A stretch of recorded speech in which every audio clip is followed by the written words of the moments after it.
So Samsung just spaffed out its latest, freshest trio of flagship smartphones, the S22, the S22 Plus, and that fancy pants S22 Ultra model, which comes packing a terrifying price tag, and which naturally all of the other YouTubers are positively gushing over, figuratively and almost certainly literally too, given some of those thumbnail expressions. Anywho, Samsung was very kind enough to let me have a bit of a fondle of all three of its new flagship handsets ahead of the official launch. And this hands-on review is going to focus on the more affordable of the pair, the S22 and the S22 Plus. So here's my early impressions of these two blowers, how they stack up side by side, which one might be best for you ahead of my in-depth unboxings and reviews. And for more of the latest and greatest tech, please do subscribe and ding that notifications bell. Cheers! So the standard Galaxy S22 is a pleasingly dinky 6.1 inches and weighs in at just 168 grams, so it's one of the most miniature and lightest smartphones you can bag in 2022. It's very easy to fondle one-handed despite those flatter edges and slips breezily into pretty much any pocket or bag. So just like the Galaxy S21 from last year, definitely one for those of us with more stumpy fingers, certainly, and despite the flat edges, it did feel really comfortable to clutch and use with that one hand. The Galaxy S22 Plus rocks a more typical smartphone build at 6.6 inches and at 196 grams it ain't too light either. It's definitely best to employ two hands for this mighty morpho. However, both the Galaxy S22 and the Samsung Galaxy S22 Plus are cobbled together from the same materials. You've got a Gorilla Glass Victus coating front and back, and sandwiched in between them is Samsung's fresh new Armor aluminium edging. And yes, I can personally testify that the Galaxy S22 smartphones are hardy wee buggers as well, because during the hands-on shoot, I accidentally dropped the standard S22 model from around head height down onto some particularly hard floor, and it managed to perfectly land just in between two bits of carpeting. Was I half cut? No. But was I very bloody embarrassed? Yes. And were the demo staff particularly perturbed by this turn of events as well? Most definitely. But it's alright, kiddies, because the S22 was completely unharmed, so f*** you, jerry rig everything. Already done that durability test, mate. You don't even need to bother. Guess what? 5 Jason Stathams out of 5. These morphos are super hardy, especially as they're IP68 water and dust resistant as usual. So both the Samsung Galaxy S22 and the Plus model come in the same small but charming selection of colours. You've got the standard Phantom White and Phantom Black, as well as, of course, the compulsory pink gold effort, and my personal favourite, this here sensual dark green model. It is proper dark as well. We're talking maybe a shade darker than Bucky O'Hare. Maybe it's slightly closer in tone to Cringer, but yes, very nice indeed. So overall, the design is very slick indeed. It's good to see the likes of the Glastic back end get chucked right in the dumpster. It feels a bit more premium here on the Galaxy S22 family, although of course the phones do basically look very similar to the previous generation, which might upset some folk. Let's move on to the software, and we got here, of course, is Samsung's One UI 4.1 launcher squatting on top of Android 12. There'll be no surprises whatsoever to any Samsung fans, as it's basically the same setup as what you've already got in the likes of the Galaxy S21. The fact you've got Android 12 and the fresh new One UI means you've got even greater customization than ever before. You've also got all those Android 12 privacy updates. You know exactly what your apps are up to at any point, and you can help prevent any spying shenanigans. And of course, the usual excellent Samsung Knox security tools as well to help keep your privates well and truly private. But anyway, if you want a closer look at One UI 4, then definitely go check out my in-depth hands-on review / tips and tricks video where we cover all of the best new bits that are buried away in there.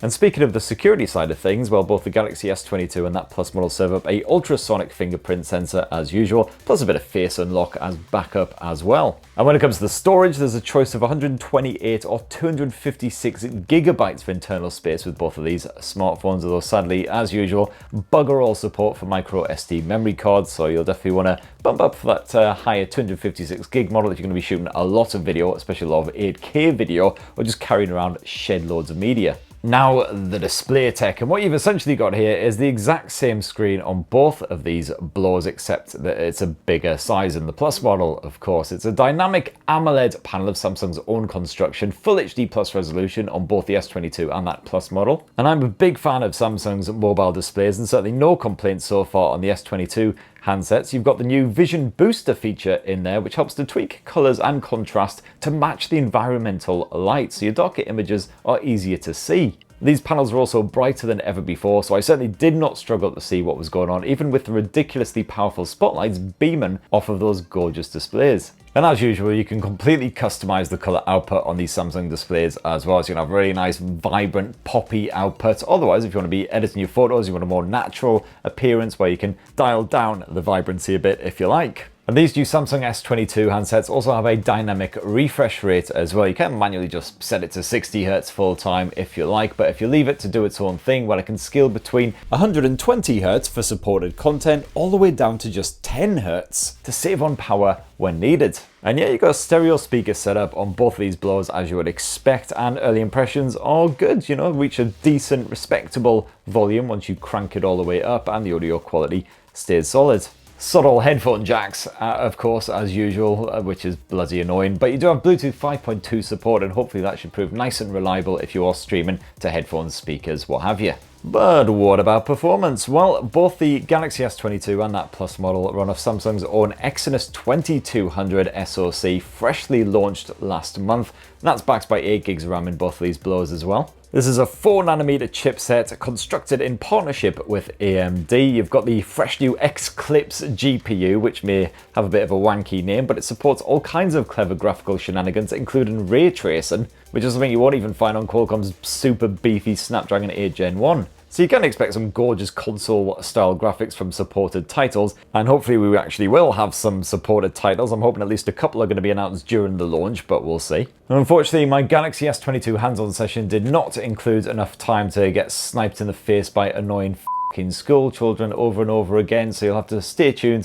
for my unboxing and my review to see if it can handle the likes of the Call of Duties, the Genshin Impacts, and all of that without any complaints. And for your online titles like Call of Duty Mobile and PUBG, you shouldn't be able to use any excuses about the connectivity being a bit crap here on the S22. Supports 5G and also Wi-Fi 6. And if you get the Plus model, that actually upgrades you to Wi-Fi 6E. And the big whoop about Wi-Fi 6E is that basically the S22 Plus will also run on the 6 GHz Wi-Fi channel as well as the standard 2.4 and 5. So, you know, big whoop if you've got a Wi-Fi 6E router. But now battery life, and while the S22 Plus has a perfectly respectably sized 4,500 mAh capacity cell stuffed inside of that gigantic frame, and the miniature S22 that is reduced right down to just 3,700 mAh.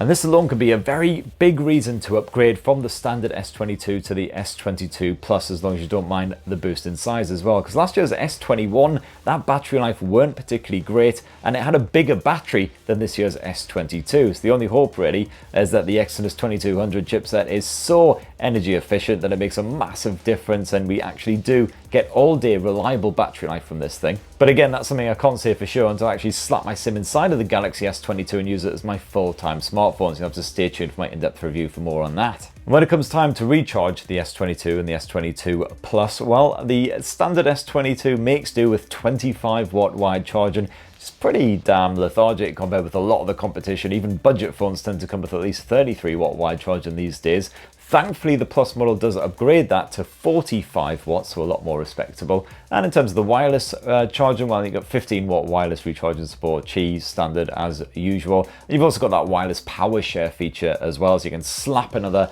phone or some accessories or something on the back end of those blowers and it will charge them up wirelessly. And finally, let's have a squint at the camera tech, and both the Galaxy S22 and that S22 Plus sport the same camera setup. No upgrades at all if you spunk out the extra cash on the Plus. So we're talking a 50 megapixel primary camera here with built-in optical image stabilization, so a big step up from last year's 12 megapixel effort, and so far seems to really do the job nicely. I'll be sure to fully test out the camera tech, of course, for my in-depth review again, but early impressions are strong. Even in quite a low light environment, you do tend to get really nice bright results from both the S22 and the S22 Plus. Of course, if you are going to be shooting photos, then yes, you will get some blur if there's any motion involved, but the video came out very nicely indeed.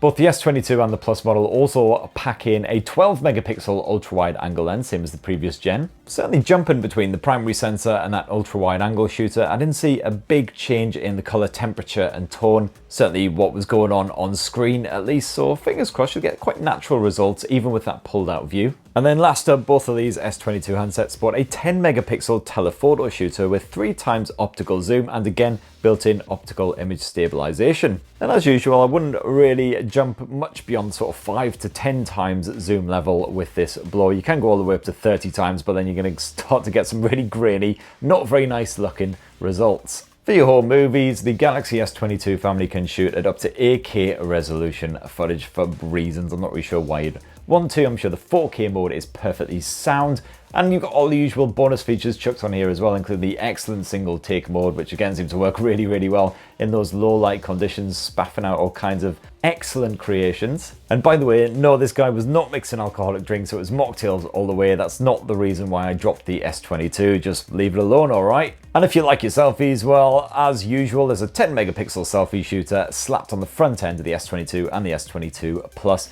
that typical little centrally positioned pinhole housing. And yes, it made my baldy head look very shiny and sweaty indeed, so huzzah. So there you have it, that's the Samsung Galaxy S22 versus the S22 Plus, my early hands-on impressions. And certainly both smartphones seem to be pretty solid flagships all around, if not a massive evolution over the previous gen. I'm absolutely bloody well chuffed that the Galaxy S22 has once again retained that compact form factor. I just really, really hope, everything crossed, that the battery life isn't as bad as last year's. You can actually make it reliably through a full day without having to recharge the bagger. And here's hoping the camera tech is well and truly an upgrade as well, and can basically cope with any scenario you throw its way. So anyway, that's what I think. It would be great to hear what you guys reckon down in the comments below. Are you tempted by the S22 and the S22 Plus? Are they a bit of a letdown? Let me know your thoughts. And please do plug, subscribe, and ding that notifications bell to be the first to see when my unboxing, my review, and all that other shiz goes live. Cheers everyone. Love you.